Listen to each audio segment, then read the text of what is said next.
Hi everyone, this is Storytime with Shaina. I have another story, so if you didn't watch that, you should definitely go watch it after this one. And if not, then just keep watching. When Zadie danced on Eldridge Street.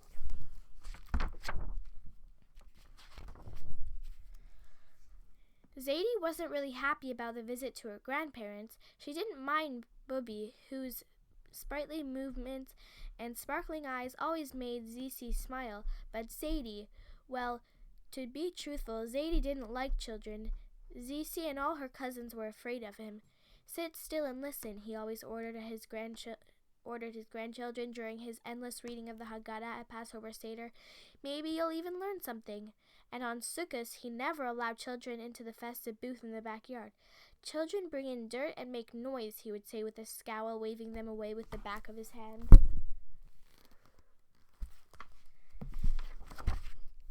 But Zizi couldn't escape today's visit, for Papa had to take Mama all the way uptown to the hospital on St. Mark's Place to have a baby. Tante Trina will bring you to Bubby Rachel and Zadie Avram, Papa explained. You will behave? Of course, Zizi said with a frown. I always do, Papa. Teeny tiny Bubby Rachel greeted Zizi and Tante Trina when they arrived at 17 Eldridge Street. Come, my Zisela, come in. So, Mama, Tante Trina said over her cup of tea, what do you think they'll name the new baby? Zizi had heard this discussion many times before. She looked over to the slender top of the chiff robe, which held a trove of familiar treasures. Go, Miss Curiosity, open it. Bubby nodded her permission. It was all the invitation Zizi needed. There were 2 tubes of tangy lipstick, the round peach-colored box of Coty face powder, a pair of rhinestone buckles with a gem missing from each. In a faded, brittle envelope was Mama's Seward Park Library card. There were several letters from Europe in spidery handwriting, addressed to Mama and written in Yiddish. A receipt for salve dated 1927, the year of Zizi's birth, a half-full bottle of Waterman's blue-black ink. A yarmulke. Before Zizi finished looking through the familiar trinkets and treasures, Zadie arrived. She slammed the drawer shut quickly, expecting he would disapprove. Tante Trina rose hastily and kissed Zizi. Behave yourself, she whispered under her breath, and left. I wonder if Tante Trina is afraid of Zadie too, Zizi thought. So, Zadie began, without a single word of greeting. You think you'll have a brother or sister? Truly, Zizi wished for a baby sister, but she didn't want to tell that to Zadie. I don't really care, so as long as it's healthy, Zizi replied, repeating what she had heard many times. So, do you know what day it is? So, do you know what today is? Zadie asked. A holiday? Zizi took a guess at her as her heart began to race. Yes, Zadie persisted, but what holiday?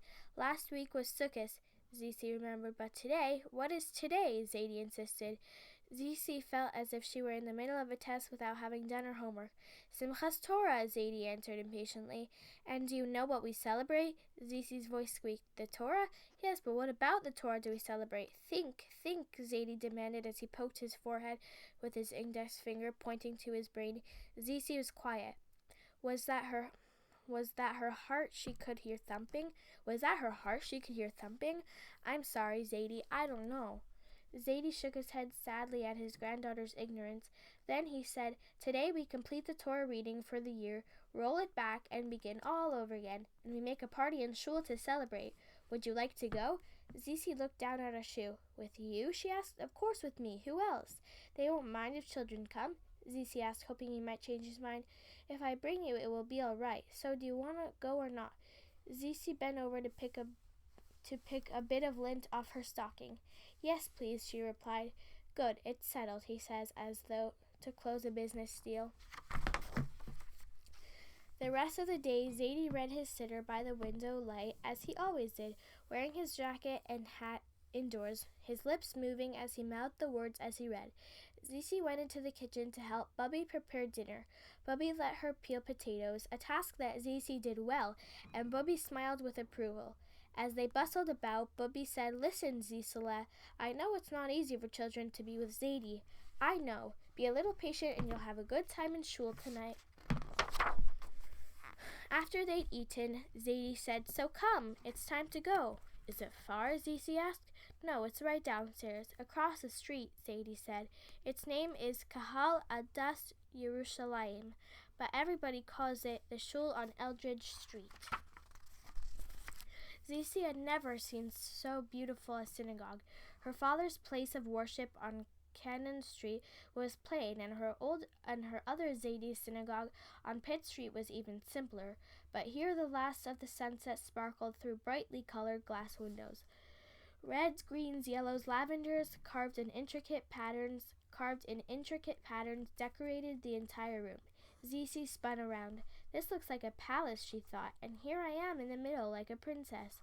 Over to the side, Zizi saw a table covered with baskets of shiny apples, bowls of raisins and almonds, and trays of cookies and sliced cake. Even though she'd just finished dinner, her mouth watered. It looked like a real party, she thought. "Come, take, eat," a man behind the table called to her and Zadie. There was a loud laughter, singing, running, and for once children were not being told to behave. Such sights and sounds! Zizi stared, eyes open wide, at the children who streamed by her. She thought about mingling with them, but she didn't move. Zadie walked away and joined two men on the bima. Zizi gazed as they silently rolled up the Torah, covered it with a velvet case, and placed it into the ark, which slid open without a sound. The scroll was cradled in their arms like a newborn baby as they gently placed it in a special dark cubby. They removed another Torah, slipped it from its cover, and carefully laid it on the lectern. They behaved toward the scroll as if it breathed with life. "Come, come, little ones, onto the bima," an old man said as he waved the chattering children into the small platform. Zizi looked over to Zadie cautiously. He nodded to her, inviting her to join the giggling, squirming crowd, and she was happy to take her place with them. As a large tallis was placed over their heads in blessing, Zizi wiggled her way up to the front of the noisy group and started at the scroll. She just had to see. This was the closest she'd ever been to a Torah. She knew she had seen Hebrew lettering before, but this time she felt as though the writing held secrets, ancient sacred secrets. When she left the bima, Zizi looked about for Zadie. She had a question. Zizi drew a deep breath. "Zadie, please," she gently tapped her grandfather's arm. "Can you tell me, Zadie, what is Torah? What does it mean? I know it's important, but why?" "What?" Zadie's eyes popped wide open. "What?